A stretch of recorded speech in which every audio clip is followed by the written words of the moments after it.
아라비아 로렌스의 저자인 토마스 로렌스라고 하는 사람이 아라비아의 평화를 중재하기 위해서 이 아라비아 대표의 사람들을 이 프랑스로 이렇게 파리로 모이게 했습니다. 그리고 난 다음에 이 사람들에게 먼저 이 프랑스 파리를 관광을 시켜주었습니다. 여러분, 프랑스 파리에는 관광지, 아름다운 관광지가 얼마나 많이 있습니까?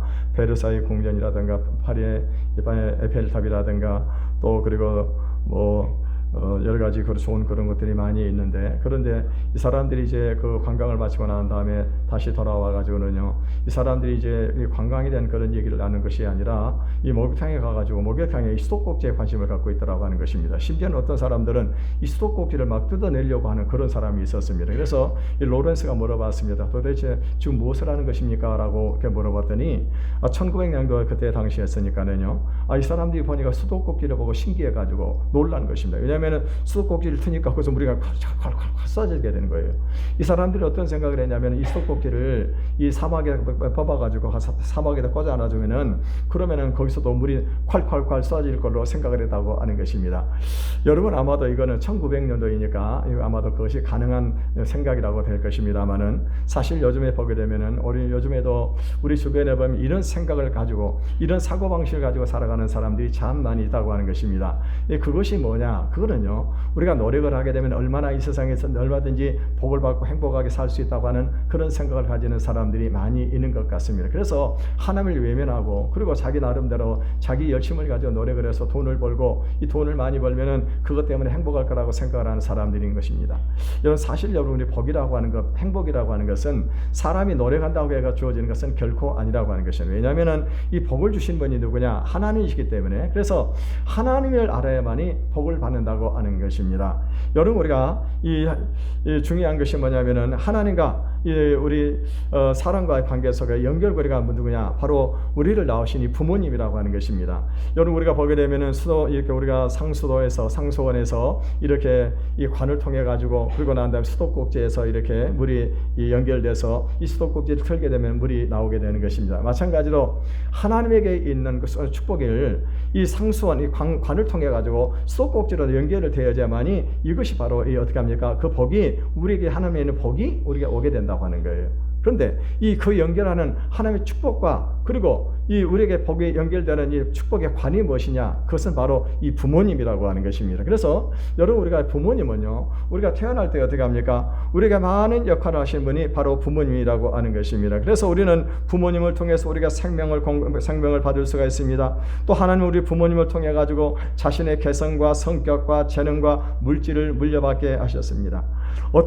만약에 어떤 수도꼭지가 연결관하고 분리가 되어 있다고 한다면요, 아마도 그 수도꼭지에서는 아무리 물을 틀려 노력해도 물이 나오지를 않게 된다고 하는 것입니다. 마찬가지입니다. 우리가 부모님과 바른 관계가 되어져 있을 때에 그때 어떻게 합니까? 하나님께서 주시는 축복을 받는다라고 성경은 그렇게 말씀을 하고 있는 것입니다. 그래서 이 부모님과의 바른 관계 없이는 절대로 하나님의 복을 받을 수가 없는 것입니다. 그래서 이 불효자는 복을 받지를 못하는 것입니다. 여러분, 예로부터 우리 동양은 효를 강조를 많이 해왔었습니다. 그런데요, 우리 기독교는 어떻게 합니까? 이 제사를 드리지 않으니까, 그래서 이 우리 기독교가 불효한다라고 생각하는 사람들이 있었다고 하는 것입니다. 그런데 실질적으로 우리 기독교가 불효하는 종교냐? 아닌 것입니다. 여러분, 모든 종교 중에서 효에 대해서 가장 강조하고 있는 종교가 어떤 종교냐? 바로 우리 기독교라는 사실을 여러분 다시 한번 기억하시길 바라겠습니다. 그 증거가 무엇입니까? 그거는요, 바로 10계명 중에서 첫 번째, 사람과의 관계에서 가장 중요한 계명이 무엇입니까? 내 부모를 공경하라고 하는 거예요. 여러분, 성경 10계명에서 가장 중요하게 생각하는 것은 바로 이 부모를 공경하라고 우리에게 그렇게 분명하게 말씀을 하고 있다고 하는 것입니다. 여러분, 우리가 하나님을 부를 때 우리가 어떻게 부릅니까? 하나님 아버지라고 부르는 것입니다. 우리 부모님도 아버지라고 그렇게 부르는 것입니다. 여러분요, 하나님 아버지요, 또 우리 육신의 부모도, 우리를 육신을 낳은 분도 아버지라고 하는 것입니다. 그러니까 우리 육신의 부모는 어떤 분이냐? 바로 하나님의 대리자라고 하는 것을 우리가 알아야 된다고 하는 것입니다. 부모님을 섬기지 않은 사람이 하나님을 섬길 수가 없는 것입니다. 여러분, 가끔가다 어떤 사람들을 보게 되면은요, 나는 형편이 어려워가지고 그래서 부모님을 섬기지 못하고 부모님께 효도하지 못한다라고 그렇게 말을 하는 사람들이 있습니다. 근데 사실 그거는요, 그것은 핑계에 불과한 거예요. 우리가 어떤 형편에 처해 있든지 간에 부모님께 효도하는 것이 먼저라고 하는 것을 기억하시길 바라겠습니다. 이것의 본을 보여주신 분이 누구십니까? 바로 예수님이십니다.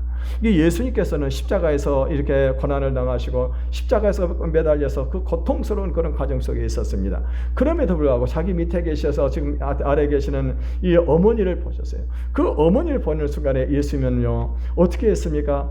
이 어머니에게 자기 제자 요한을 가리키면서 말하기를 어머니 바로 이 사람이 당신의 아들입니다. 그리고 이 제자 요한에게는 뭐라고 말씀을 했습니까? 요한에게는 이 사람이 바로 이분이 바로 너희 어머니라고 그렇게 하면서 어머니를 제자 요한에게 맡기고 그리고 십자가에서 운명하고 있는 그런 모습을 볼 수가 있습니다. 그러니까는요 여러분 우리가 제대로 예수를 믿는 그런 사람은 이 부모에게 불효할 수가 없다고 하는 것입니다.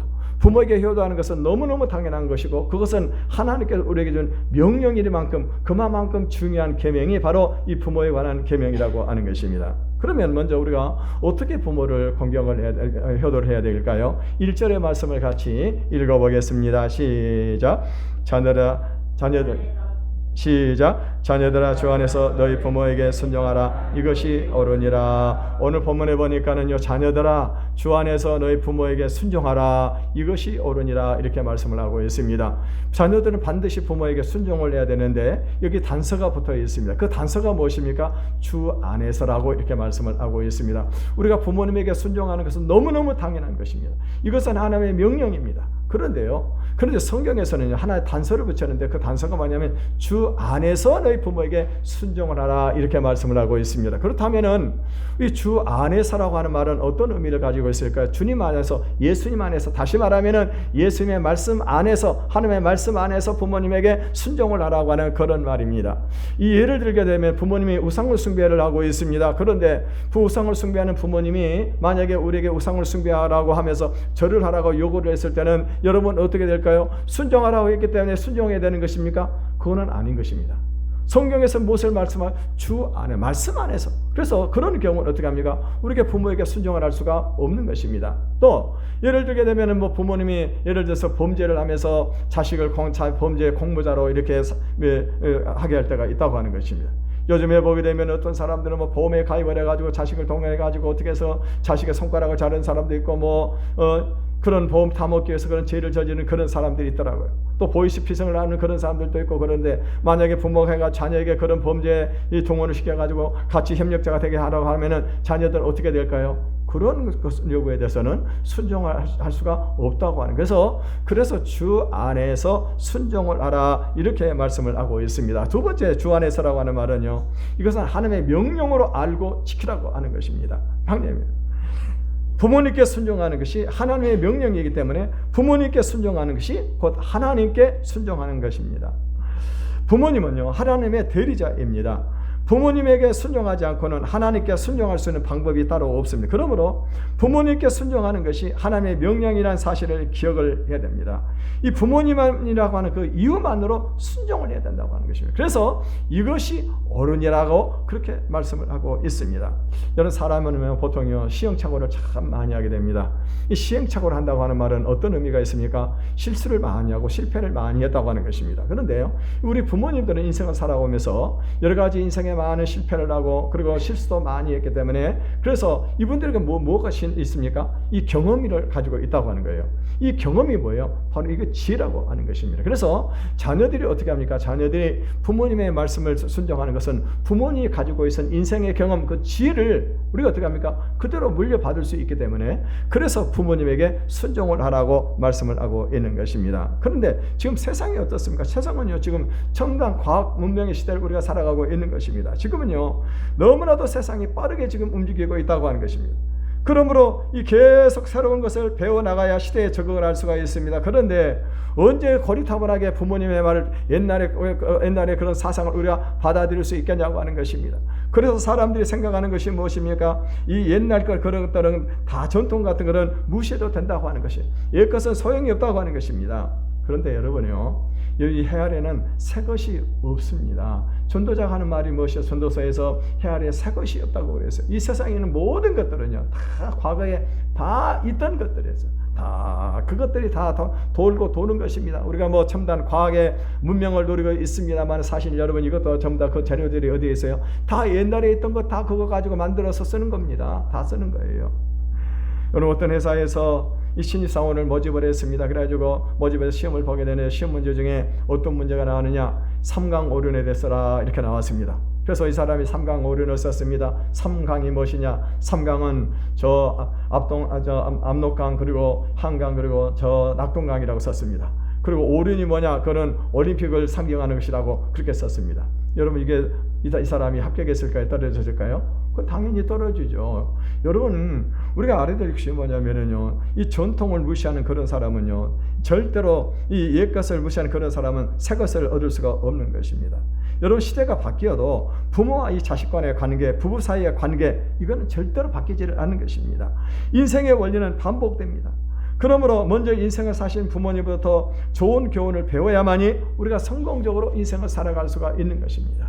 우리가 열왕기상 12장에 보게 되면은요, 솔로몬 왕이 죽고 그러고 난 다음에 그 아들 이 르호보암이 이제 왕위를 계승을 하게 되어집니다. 이 왕위를 계승하고 난 다음에 이제 이 계승을 하고 난 다음에 계승하고 나니까 이스라엘 대표들이 이제 르호보암을 찾아오게 됩니다. 찾아와가서 하는 말이 무엇입니까? 선대 이 솔로몬 왕은 나라에 여러 가지 많은 일을 했습니다. 뭐 궁전도 짓고 궁궐도 짓고 또 그리고 성전을 건축하면서 백성들에게 세금도 많이 걷어가고 그리고 또 노역을 많이 시켜가지고 백성들이 너무나 피곤해 있습니다. 그러니 이제 새로운 왕께서는 이 백성들을 좀 쉬게 해주셨으면 좋겠습니다 라고 그렇게 요구를 하게 되는 것입니다. 근데 이 르호보암 왕이 어떻게 말을 합니까? 3일 후에 다시 오라고 그렇게 말을 합니다. 그리고 난 다음에 이제 이 아버지와 함께 이 나라를 다스렸던 노인들을 찾아가지고 물어봅니다. 그랬더니 노인들이 하는 말이 무엇입니까? 그 말이 옳습니다. 선대에서 그렇게 솔로몬 왕께서 그렇게 많은 일을 하시면서 백성들에게 세금을 많이 거두고 그런 노역을 많이 쉽게 줬기 때문에 이제는 좀 쉬게 하고요. 왕께서 이제 그들을 섬기는 종이 되시면은 섬기게 되면은 그 사람들이 이스라엘 백성들이 영원히 왕을 따르게 될 것입니다라고 그렇게 이 얘기를 합니다. 그런데 이 대답이 자기 마음에 들지를 않은 거예요. 그래서 어떻게 합니까? 자기와 함께 어려서 놀았던 그 친구들을 만나가지고 친구들에게 물어봅니다. 이만저만해서 이렇게 이스라엘 대표들 와가지고 이런 얘기를 하는데 내가 어떻게 답을 했으면 좋겠느냐? 라고 그렇게 물었더니 친구들이 말하는 말이 무엇입니까? 우리는 지금 새 시대를 살고 있다. 새로운 역사를 일으켜야 된다고 하는 것입니다. 그러면서 어떻게 하면 그렇게 가서 그들에게 그렇게 대답을 하라고 하는 것입니다. 내 새끼손가락이 우리 아버지의 허리보다 더 두껍다. 그러니 우리 아버지는 채찍으로 너희를 징계를 했지만 나는 이 정갈로 너희를 징계하겠다라고 그렇게 답변을 하라고 하는 것입니다. 그래서 사흘 후에 그 대표들을 만나가지고 그대로 답변을 냈습니다. 그랬더니 그 대표들이 하는 말이 무엇입니까? 우리가 다윗의 후손과 무슨 관계가 있느냐? 그러면서 이제 12지파가 따로 독립을 해버립니다. 그래서 결국에 어떤 일이 벌어집니까? 이스라엘 나라가 두 쪽으로 나눠져 버리게 된 거예요.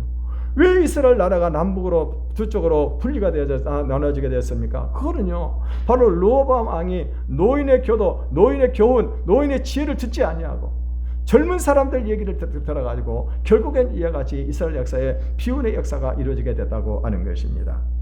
우리는 욥기서 12장 12절을 읽어보겠습니다. 욥기서 12장 12절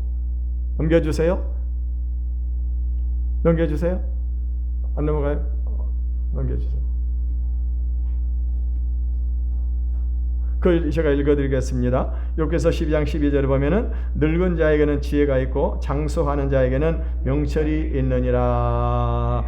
이 늙은 나이가 드신 분들에게는요 지혜가 있는 겁니다. 왜? 인생을 많이 살고 많은 경험을 가지고 있기 때문에 지혜가 있고 이 미래를 볼 수 있는 그런 눈을 가지고 있는 것입니다. 그래서 우리는요 이 집안의 어른들 부모님을 잘 공경하고 그분의 말씀을 우리가 순종하는 것이 복을 받는 비결인 것입니다. 어떤 사람이요 한평생 이렇게 술을 마시다가 결국에는 간에다가 병을 얻어가지고 그래서 이제 이 운명을 한 시간이 되었습니다. 자식들을 전부 모아놓고 자식들에게 마지막 유언을 합니다. 너희들 술 먹지 마 하고 말을 했습니다. 이것이 유언이었었어요. 여러분, 아버지가 지금 평생 동안 아버지 노릇 못하고 술만 먹고 그리고 어떻게 했습니까? 그렇게 살다가 이렇게 유언을 남겼는데 그 유언이 뭐예요? 술 먹지 마라는 유언입니다. 여러분, 그러면 그 자식들이 어떻게 해야 될까요? 우리 아버지가 이 인생을 살아오면서 개차반으로 살아오다가 이제 와가지고 술 먹지 말라고 아버지의 말을 안 들으면 어떻게 될까요? 그 자식들이 인생을 망치는 것입니다. 그러나 아버지가 아무리 인생을 개차반으로 살았더라 하더라도 아버지가 남기고 간 그 유언을 그것을 교훈으로 받아들이게 되면 자식들은 어떻게 합니까? 복을 받는다고 하는 것입니다. 여러분, 우리가 부모님에게 순종해야 될 줄로 믿습니다. 그것이 부모님을 기쁘시게 하는 효도의 방법이고 하나님께 복을 받는 비결인 것입니다. 두 번째는요, 부모님을 공경하라고 말씀을 하고 있습니다. 우리 2절에서 3절을 읽어보겠습니다. 시작. 내 아버지와 이것은 약속 있는 첫 계명이니 이로써 내가 잘되고 땅에서 장수하리라. 여기서 내 아버지와 어머니를 공경하라고 말씀을 하고 있습니다. 이 공경한다고 하는 말은 어떤 의미를 가지고 있습니까? 삶과 몸가짐을 조심스럽게 하고 받드는 것을 말하는 것입니다. 그렇다면 우리가 구체적으로 어떻게 부모님을 공경을 해야 될까요? 첫째는요, 우리가 부모님 앞에서 기뻐하며 사는 것이 부모님을 공경하는 것입니다. 여러분, 만약 어떤 사람이요, 참 부모님 앞에서 엄마 아빠, 나는 참 내가 이렇게 인생을 사는 것이 너무나도 행복하고 너무나 기쁩니다라고 그렇게 얘기를 한다고 한다면요, 부모님은 어떤 생각이 들까요? 부모님도 기뻐요. 부모님이 기쁩니다. 그런데 어떤 사람이 말하기를, 나는요, 참 인생이 너무나 힘듭니다. 부모님 나를 낳으셔가지고 나를 이렇게 인생에 고달픈 인생을 살게 만드십니까? 라고 만약에 자녀가 부모에게 말을 한다고 한다면요, 부모의 마음이 얼마나 근심이 되겠냐고 하는 거예요. 부모님 마음이 기쁘지 않을 것입니다. 부모의 마음이 슬플 거예요. 어떤 집안이 너무너무 가난해가지고, 그래서 어머니가 딸에게 말을 합니다. 딸아, 미안하다. 네가 부잣집에서 태어나야 되는데 이렇게 가난한 집에 태어나가지고 너 공부도 못 시키고 그래서 내가 참 너한테 미안한 생각을 가지고 있다 하고 이렇게 엄마가 얘기를 합니다. 그러니까 딸이 하는 말이 무엇입니까? 엄마, 아니에요. 나는 내가 엄마 아빠 밑에 태어난 게 너무너무 감사했어요. 그래서 나는 늘 하나님께 엄마 아빠 밑에서 태어난 것을 나는 감사하다고 그렇게 기도하고 있어요. 라고 만약 그렇게 한다고 한다면은 여러분, 어떤 부모님이 어떻겠냐고 하는 것이죠. 얼마나 기쁘겠냐고 하는 것입니다. 여러분, 우리는 좀 어떤 생각을 하고 있습니까? 내가 어쩌다 이런 부모 밑에서 태어나는가? 우리 부모는 왜 이렇게 교양이 없는가? 나는 왜 이렇게 가난한 흙수저 집안에서 태어나가지고 이렇게 인생을 고생을 하면서 살고 있는가? 이런 생각을 하고 있지는 않습니까? 여러분, 우리가 알아야 될 것이 뭐냐면은 이 세상에 부모를 선택할 수 있는 그런 자유를 가진 사람은 한 사람도 없다고 하는 것입니다.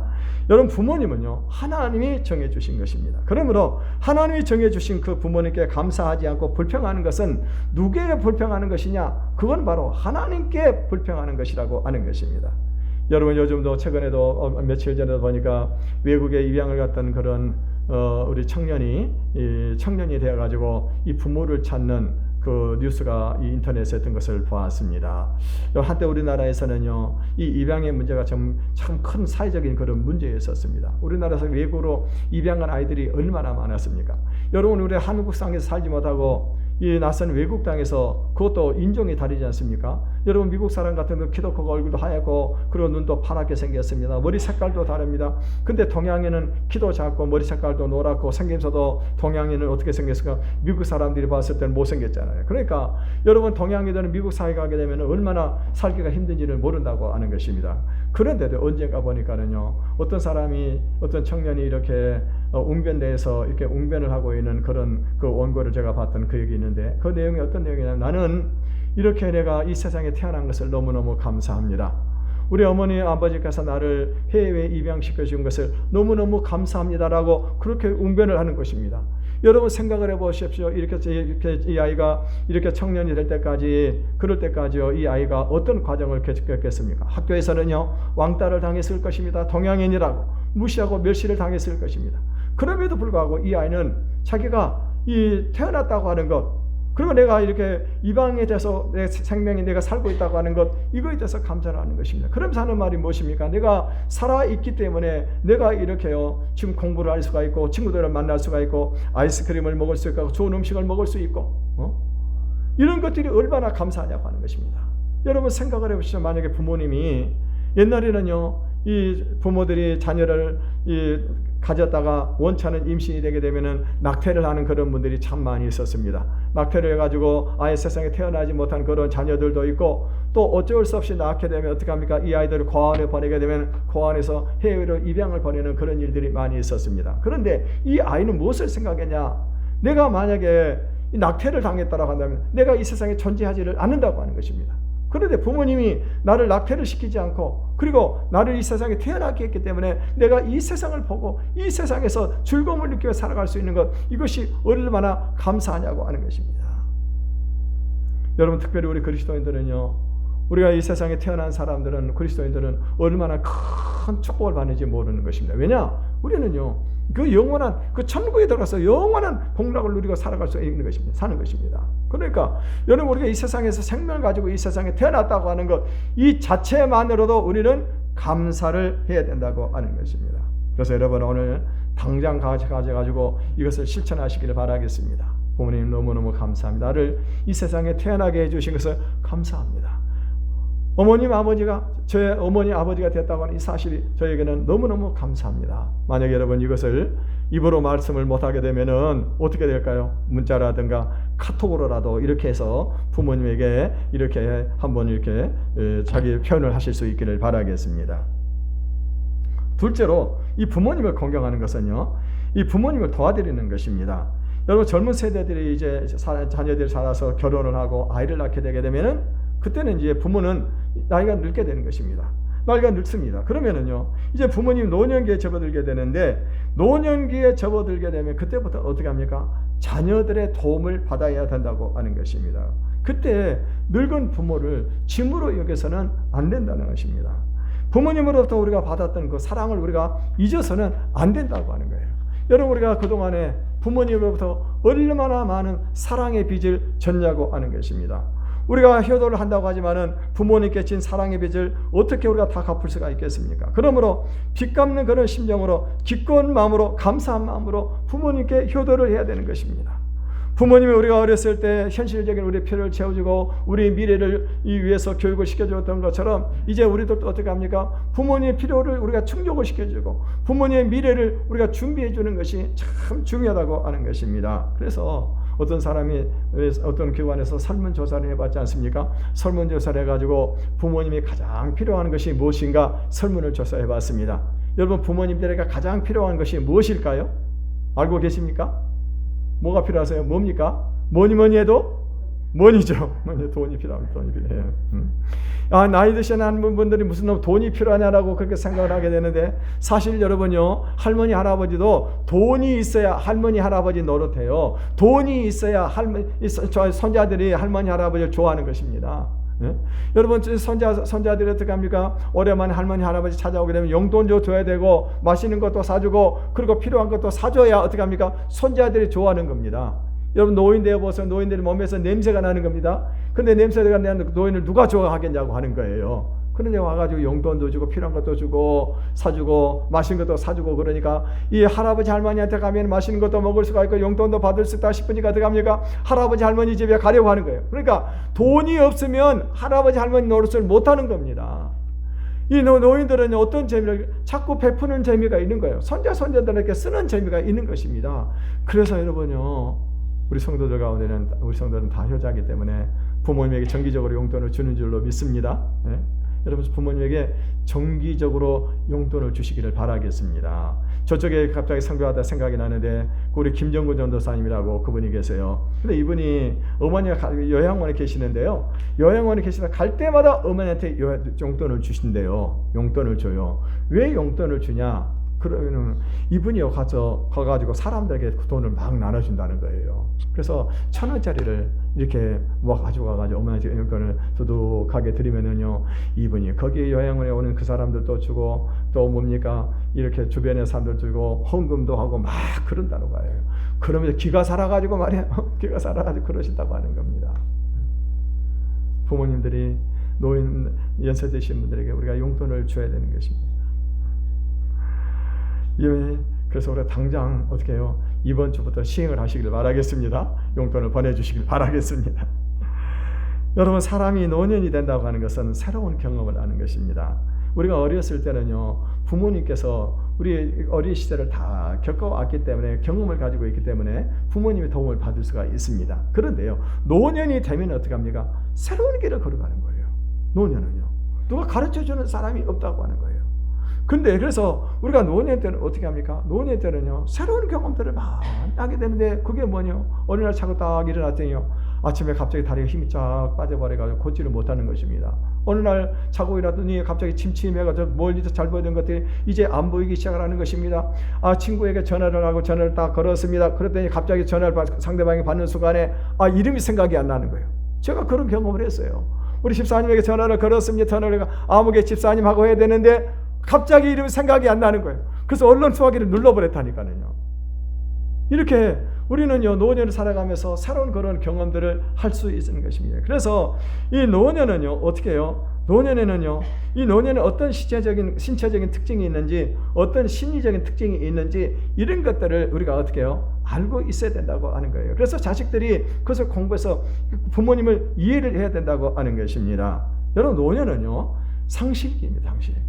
첫째는 직장을 잃어버리는 거예요. 직장을 잃어버리니까 경제력을 잃어버리는 것입니다. 경제력만 잃어버린 것이 아닙니다. 노년이 되니까 이제는 건강도 잃어버리게 되는 것입니다. 그리고 어떻게 합니까? 친구들도 잃어버립니다. 친구들도 저 한참 사람 따라가게 됩니다. 그리고 배우자도 잃어버리게 됩니다. 배우자도. 여러분, 이 모든 것을 다 잃어버리는 것입니다. 노년기가 되면. 그러니까 여러분, 그때는 어떤 생각이 듭니까? 내가 나는 이제는 죽을 때가 다 됐구나. 나는 이제 필요 없는 그런 존재구나. 세상에 아무 쓸모없는 그런 존재구나. 여러 사람이 그런 생각이 들어지길 때 얼마나 비참해지는지를 모르는 것입니다. 제가 이렇게 이 동네 전도를 다니면서 노인들을 보게 되면은요, 아무 의욕이 없어요. 왜? 나는 아무 필요가 없다고 하는 거예요. 여러분, 이게 얼마나 불쌍한 일입니까? 그래서 우리 젊은 사람들이 어떻게 될까요? 그럴 때 부모님이 나에게 필요한 존재입니다. 이것을 인식을 시켜줘라고 하는 거예요. 그것을 인식을 시켜주기 위해서 어떻게 될까요?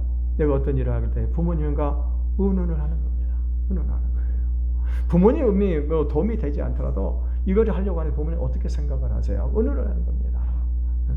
여러분, 저쪽에 있을 때 우리 전사님 한 분이 아들을 결혼을 시켜가지고 이렇게 이제 이 며느리가 들어왔는데, 이 며느리가 와가지고 집에 와서 음식을 하는데요, 이분이 어떤 얘기를 하냐면은 참 서운하더라고 하는 거예요. 왜 서운하냐고 물어봤더니 음식을 만들면서 자기한테 좀 물어봤으면 좋겠다라고 하는 거예요. 물어봤으면. 근데 하나도 물어보지 않고 휴대폰 가지고는, 휴대폰에 나와 있는 그 요리법 있잖아요. 그거 가지고 다 이렇게 하고 있더라고 하는 것입니다. 사실 보세요. 이 고부간에 이 대화가 필요하잖아요. 예? 그런 거를 가지고 대화거리를 만들어서 대화를 하게 되면 어떻게 합니까? 이 외롭지를 않은 겁니다. 근데 며느리가 와가지고 대화를 하지 않고 전부 그냥 휴대폰 보고 거기서 요리법 만들 하더라고 하는 거예요.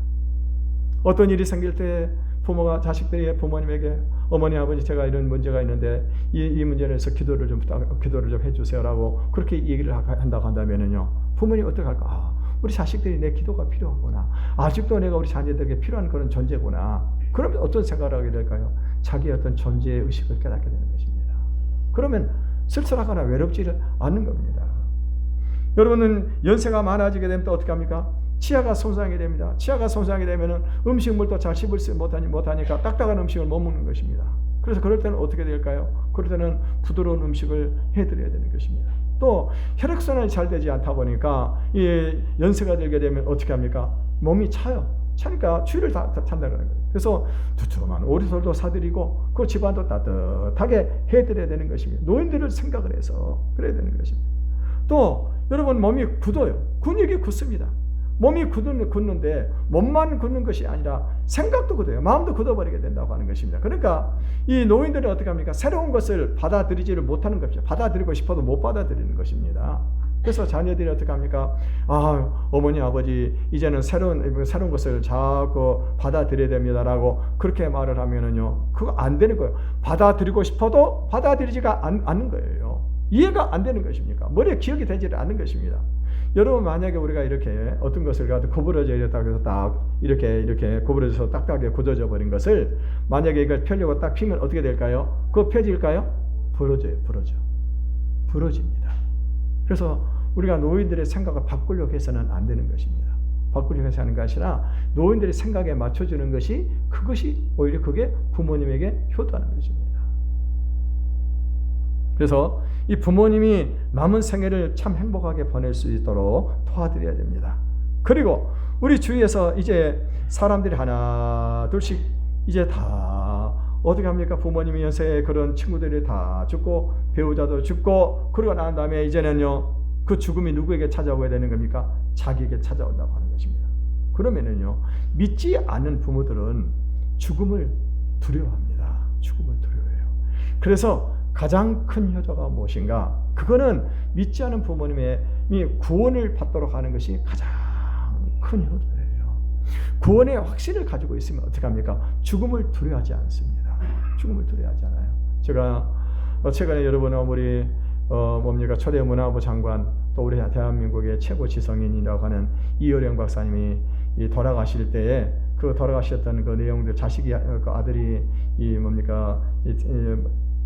기자하고 인터뷰에서 남긴 그 내용을 살펴봤습니다. 맞는데 이효령 박사님이 원래 예수 믿는 사람이 아니었었습니다. 그런데 그 딸 그 미나 씨가 미국에서 사법고시를 패스해가지고 그래서 거기서 검사 생활하다가 나중에 목사가 되어서 그 동기가 뭐냐면은 그 미나 씨가 아들이 하나가 갑자기 감기가 걸린 듯 했는데요. 갑자기 그냥 죽어버린 거예요, 이 아들이. 그러니까 그 딸이 한 1년 동안 그 슬픔을 이기지 못했더라고 하는 것입니다. 그래서 이 딸이 그 예수를 믿고 그러고 난 다음에 목사님이 되었습니다. 목사님이 됐는데 그런 딸의 그 모든 아픔의 과정을 쭉 지켜보면서 분명히 어떤 영적인 세계가 있을 거라고 생각을 한 겁니다.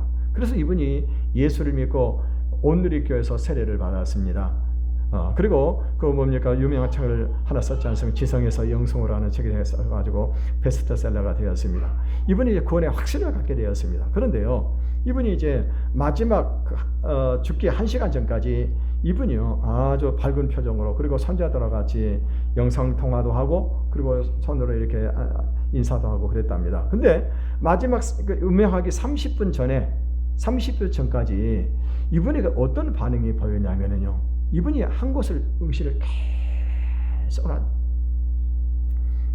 계속 하면서 그러고 난 다음에 운명을 하시도록 하는 거예요.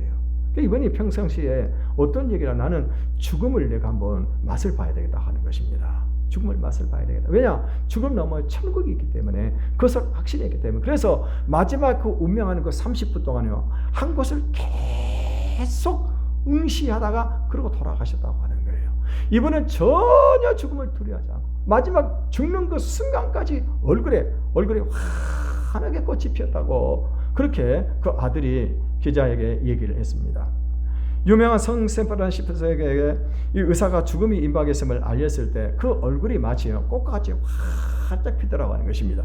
그러면서 이분이 마지막에 시를 하나를 지었는데 이런 시를 읊었다고 합니다. 나의 죽음을 인하여 주를 찬양할지라. 죽음에서 피할 수 없음은 축복 중에 축복이니 두 번째 죽음이 우리를 해치 못하리라. 하나님의 뜻에 자기를 맡기는 자여 그대에게 축복이 있을지어라. 이 천국에 대한 확신이 있으니까 어떡합니까? 죽음을 축복으로 받아들이는 것입니다. 죽음을 두려워하지를 않는 거예요. 그래서 우리가 믿지 않은 그런 부모에게 어떻게 합니까? 전도해서 그분이 구원의 확신을 갖도록 하는 그것이 중요하다고 하는 것입니다. 중요한 것은 뭐냐면은 지금 우리 가운데는 부모님이 전혀 없는 분들이 계세요. 이제 우리가 다 저도 나이 먹고 그래서 부모님 돌아가신 지가 오래됐습니다. 그런데 우리는 어떻게 해야 될까요? 우리가 어떻게 되냐? 우리가 부모님이 효도를 자녀들에게 가르쳐야 된다고 하는 것입니다. 어떻게 효도를 자녀들에게 가르쳐야 될 것인가? 그거는 내 주변에 있는 이웃에 있는 그런 독거노인이라든가 외로운 노인들 이분들을 우리가 잘 보살피는 것입니다. 그래서 그분에게 맛있는 음식을 마련해서 갖다 드린다거나 용돈도 갖다 드리려고 하는 것입니다. 그때 자식들이 무엇을 볼까요? 그걸 보는 거예요. 엄마 왜 하라고 그 집에 가서 이렇게 자꾸 갖다 주는 거야? 그러면은 하는 말이 무엇입니까? 내가 우리 부모님 살아생전에 효도를 다 하지 못했단다. 그래서 내가 늘 죄스러운 그런 마음이 있어서 그래서 이렇게 그분에게라도 다른 노인들이라도 섬겨야 되겠다는 그런 마음을 가지고 내가 효도를 하고 있단다. 효도를 해야 되겠다고 생각하고 그렇게 한단다. 하고 그렇게 가르치는 거 중요한 것입니다. 이렇게 우리가요 부모님께 효도를 할 때 하나님께서 어떤 축복을 약속을 하셨습니까? 우리 3절을 읽어보겠습니다. 시작. 이로써 내가 잘되고 땅에서 장수하리라. 부모님의 말씀에 순종하고 공경하는 사람은 잘 된다고 그랬습니다. 그리고 땅에서 장수한다고 말을 했습니다. 약속의 말씀을 우리에게 주셨어요. 약속을 주셨어요. 여러분 루키서를 보게 되면은요, 베들레헴 땅에 흉년이 들고 그래서 이 나옴이라고 하는 여인이 남편과 자녀들을 데리고 모압 땅으로 이사를 가게 됩니다. 그런데 모압 땅으로 이사를 가고 난 다음에 얼마 되지 않아 가지고 자기 남편도 죽고 그리고 두 자녀들도 차례도 다 죽고 말았습니다. 이제 희망이 없는 거예요. 다행히 베들레헴에 다시 농사를 지을 수 있는 그렇게 농사를 지을 수가 있다고 그래가지고 그래서 그 소식을 듣고 이제 베들레헴으로 돌아가야 되는데 두 과부가 된 두 며느리를 데려갈 수가 없는 것입니다. 그래서 두 며느리에게 너희가 친정으로 돌아가서 새로운 삶을 살라라고 그렇게 말을 하게 됩니다. 그때요, 큰 며느리는 어떻게 합니까? 큰 며느리는요, 이 어머니에게 인사하고 그리고 친정으로 돌아갑니다. 근데 작은 며느리가 누굽니까? 루시라고 하는 이 작은 며느리는요, 시어머니지만 시어머니를 떠나가지를 않은 것입니다. 그래서 하는 말이 무엇입니까? 어머니의 백성이 내 백성이고 어머니 하나님이 나의 하나님이 될 것입니다 라고 얘기를 합니다. 그리고 내가 어머니를 떠나게 되면 내가 하나님의 저주를 받을 것입니다 라고 그렇게 얘기를 하면서 어머니를 떠나가지 않고 함께 베들레헴으로 돌아오게 되어집니다. 이스라엘 나라는 어떤 풍습이 있냐고 하면요, 만약에 이렇게 자녀를 낳지 못하는 그런 결혼해가지고 자녀를 낳지 못하는 그런 여자 같은 경우에는요, 그 친족이 어떻게 합니까? 그 기업을 대신 물려주게 되어 있는 것이. 그래서 그 친족이 어떻게 합니까? 친족하고 결혼해서 그 씨를 받아서 어떻게 합니까? 자기 남편의 씨를 계대를 이어가게 되는 것입니다. 시어머니 나오미가 어떻게 합니까? 거기에 있는 보아스라고 하는 사람하고 같이 통해서 가지고 이제 어떻게 합니까? 기업을 물게 만드는 것입니다. 그래서 보아스를 통해 가지고 이 루시 자녀를 낳습니다. 이 자녀가 누구입니까? 바로 다윗 왕의 할아버지 오벳이에요. 오벳이 성경에 보면 오벳이 이셋을 낳고 이셋이 다윗을 낳았으니 이렇게 기록이 되어 있습니다. 그래서 이 루시라고 하는 이 여인은요, 어머니에게 효도를 했기 때문에 이 다윗이라고 하는 왕의 할머니가 되고요, 예수 그리스도의 족보에 들어가는 그 위대한 어머니가 되고 후대에 많은 사람들에게 칭송을 받는 그런 여인이 될 수 있었습니다. 여러분, 우리나라의 일정기 강점기 때요, 이 흥렬이라고 하는 이 음악가가 청년이 있었습니다. 이 사람이 음악에 아주 뛰어난 재능을 가지고 있는 사람이었습니다. 그래서 어머니가요, 이 사람에게 음악을 가르쳐야 되겠다 싶어가지고 일본으로 유학을 보냈습니다. 일본으로 유학을 보냈는데 일본에 가서 음악을 공부하다 보니까 작곡을 하려면 피아노가 없어서는 안 된다고 하는 것입니다. 이 사실을 알고 이 아들이 어머니에게 편지를 보냈습니다. 어머니, 기대에 어긋나게 해서 대단히 죄송합니다. 일본에 와서 공부를 하다 보니까 피아노가 없이는 작곡을 할 수가 없기에 제가 다시 곡으로 돌아가겠습니다 라고 어머니에게 편지를 보냈습니다. 어머니가 이 소식을 들었어요. 그렇지 않아도 유학을 보내면서 빚을 졌는데 이 소식을 듣고 어머니가요, 이대로 아들 공부를 포기해서는 안 되겠다 싶은 생각이 드는 것입니다. 그래서 어떻게 했습니까? 어머니가 그때부터요, 날마다 새벽부터 밤 해가 질 때까지 이산저산을 돌아다니며 솔방울을 모으기 시작을 했었습니다. 당시에 솔방울이 화력이 좋기 때문에 돈이 됐던가 봅니다. 그래서 얼마를 모았느냐? 400원을 모았습니다. 거금 400원. 여러분, 400원이면 얼마나 큰 돈이냐? 1930년도에 쌀 한 가마니가 얼마였느냐? 13원이었었습니다. 13원. 그러니까 400원이면 쌀을 몇 가마니 사요? 30가마니를 살 수 있는 그런 돈이었습니다. 이 돈을 보내가지고 그래서 이 일본으로 보냈습니다. 그래서 이 흥렬이라고 하는 이 청년이 거기서 음악을 공부하고 작곡을 공부하고 그러나고 최초로 이 작곡을 하나 해서 어머니에게 헌사를 했습니다. 그 헌사했던 노래가 어떤 노래냐? 오늘 우리가 부르게 될 어머니의 은혜입니다. 어머니의 은혜예요. 어머니가 나를 위해서 그렇게 희생했던 그 은혜를 잊을 수가 없는 것입니다. 그래서 그 어머니의 은혜를 바로 기억하고 양조동 박사가 지었던 어머니의 은혜의 가사에다가 이 곡을 만들어서 지은 노래가 바로 오늘 우리가 부르게 될 이 어머니의 은혜입니다. 사랑하는 성도 여러분, 부모에게 효도하시길 바라겠습니다. 부모의 말씀에 순종하시길 바라겠습니다. 부모님에게 공경하시길 바라겠습니다. 부모님에게 순종하고 부모님을 공경하는 자식 치고 못된 자식은 한 사람도 없는 것입니다. 오늘 우리 모두가 부모님에게 효도함으로 복을 받는 저와 여러분이 되시기를 주님의 이름으로 축원을 드리겠습니다. 이 시간 우리 노래 한 곡 부르고 우리 기도하는 시간을 갖겠습니다.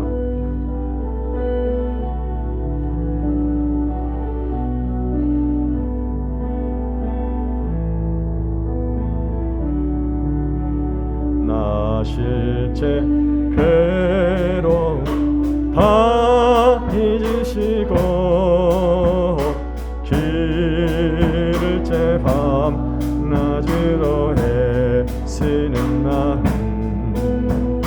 진 자리 마른 자리 가라니시며 손발이 닳도록 고생하시네.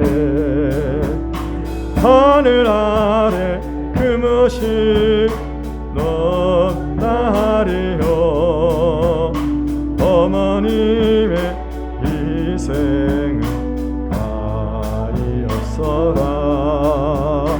어려선 한껏 길어주시고 자라선 문이되어 기다리는 마음. 하늘사 그릇대를 쌓 자식 생각에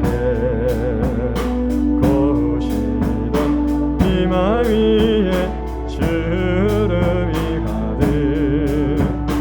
땅 위에 금옷이 높다리요.